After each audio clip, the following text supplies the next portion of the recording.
नमस्कार मंडळी, कशा आहात? मजेत ना? आजही आपण एक अगदी सोपी आणि भन्नाट अशी रेसिपी घेऊन आलेलो आहे। आज आपण अगदी सोपा आणि घरच्या कमी साहित्यामध्ये एकदम झटपट बनणारी चटणी कशी बनवायची हे बघणार आहोत। तर यासाठी लागणार आपण अगोदर साहित्य बघूया।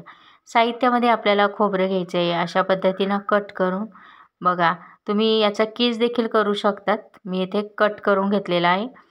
नंतर आपल्याला इकडं शेंगदाणे हवे, लसूणाच्या पाकळ्या घेतलेल्या आहे आणि आपण इकडे लाल तिखट घेतलेला आहे।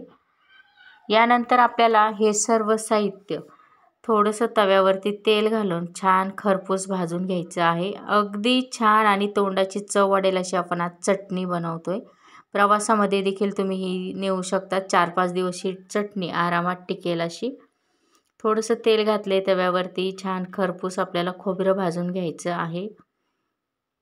चटण्यांचे खूप सारे प्रकार आहे आणि प्रत्येकाची चटणी बनवण्याची पद्धतही वेगवेगळी असते, परंतु काही अशा चटण्या आहे की ज्या आपल्याला प्रवासामध्ये 4-4, 5-5, 8-8 दिवस टिकवायला लागतात। त्यामुळं काही चटण्या आपण अशाही बनवतो।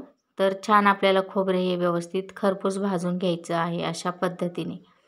आता आपल्याला खोबरं काढून घ्यायचं आहे आणि आपण शेंगदाणे आणि लसूणसुद्धा भाजून घेणार आहोत। यामध्ये तुम्हाला जर शेंगदाणे नसेल आवडत तर तुम्ही फक्त खोबरं घालून सुद्धा करू शकतात।